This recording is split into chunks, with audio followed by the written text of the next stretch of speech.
రైతే రాజు ఛానల్కు స్వాగతం. రైతులకు వీక్షకులకు నమస్కారం. ఇక ఈరోజు వీకోటా మార్కెట్లో విక్రయించిన వివిధ రకాలైనటువంటి టాప్ కూరగాయల ధరల గురించి తెలుసుకునే ప్రయత్నం అయితే చేద్దామండి. ఇక ఈరోజు వీకోటా మార్కెట్లో కిలో వైట్ బీన్స్ 50 రూపాయలు, పెన్సిల్ బీన్స్ 45 నుండి 52 రూపాయలు కిలో, బెల్ట్ చిక్కుడ కిలో 34 రూపాయలు, సన్ను చిక్కుడ కిలో 35 రూపాయలు, పన్నీర్ కాకరకాయ కిలో 15 నుండి 18 రూపాయలు, పెద్ద కాకరకాయ ముళ్ళ కాకరకాయ కిలో 15 రూపాయలు, క్యారెట్ 15 నుండి 20 రూపాయలు, ముల్లంగి 8 రూపాయలు, బెండకాయ 15 నుండి 25 రూపాయలు, వరి వంకాయ కిలో 10 రూపాయలు, పాల్యం వంకాయ కిలో 20 నుండి 25 రూపాయలు, ఉజాల వంకాయ కిలో 10 రూపాయలు, సొరకాయ కిలో 5 రూపాయలు, బీరకాయ కిలో 20 రూపాయలు, అలసంద కిలో 20 నుండి 25 రూపాయలు, కందికాయ కిలో 25 నుండి 30 రూపాయలు, అనపకాయలు కిలో 25 నుండి 35 రూపాయల వరకు కూడా పలకడం అయితే జరిగింది.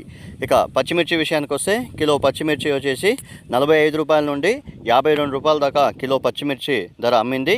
ఇక క్యాబేజ్ విషయానికి వస్తే 54 కేజీల క్యాబేజ్ బస్తా వచ్చేసి 100 రూపాయల దాకా పలకడం అయితే జరిగింది. ఇక కాలీఫ్లవర్ విషయానికి వస్తే 21 పీసుల కాలీఫ్లవర్ బస్తా వచ్చేసి 180 రూపాయల దాకా పలకడం అయితే జరిగింది. ఇక దోసకాయ విషయానికి వస్తే 18 కేజీల దోసకాయ బ్యాగ్ వచ్చేసి 60 రూపాయల దాకా పలకడం అయితే జరిగింది.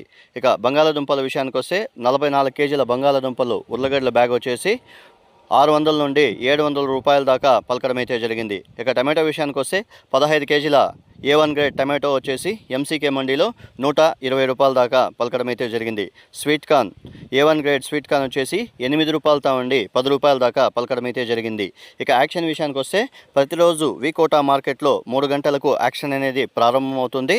మరిన్ని అప్డేట్స్ కోసం రైతే రాజు ఛానల్ సబ్స్క్రైబ్ చేసుకోండి, లైక్ చేయండి, షేర్ చేయండి. అలాగే మేము పంపే వ్యవసాయ సమాచారం అంతా కూడా నోటిఫికేషన్ ద్వారా పొందండి. నమస్కారం. గమనిక, రైతులు తెచ్చే కూరగాయల క్వాలిటీ బట్టి వీకోటా మార్కెట్లో రేట్లు నిర్ధారించబడతాయి. రైతులందరూ కూడా గ్రేడింగు క్వాలిటీ అయిన కూరగాయలు తేవడానికి ప్రయత్నించండి. 1 రూపాయి నుండి 2 రూపాయల ధర ఎక్స్ట్రా అమ్మేకి అవకాశాలు అయితే ఉంటాయి. నమస్కారం. చూశారు కదా ఫ్రెండ్స్, నా వీడియో కానీ ఇంతవరకు ఎవరైతే చూడలేదో ఇప్పుడు చూస్తున్నారో దయచేసి సబ్స్క్రైబ్ చేసుకో మాత్రం మర్చిపోకండి. చాలామంది రైతులు, వ్యాపారస్తులు అలాగే వీక్షకులు వీడియో చూస్తున్నారే కానీ మన ఛానల్ను సబ్స్క్రైబ్ చేయడం లేదు. దయచేసి సబ్స్క్రైబ్ చేసుకోండి, మన ఛానల్కి సపోర్ట్ చేయండి ప్లీజ్.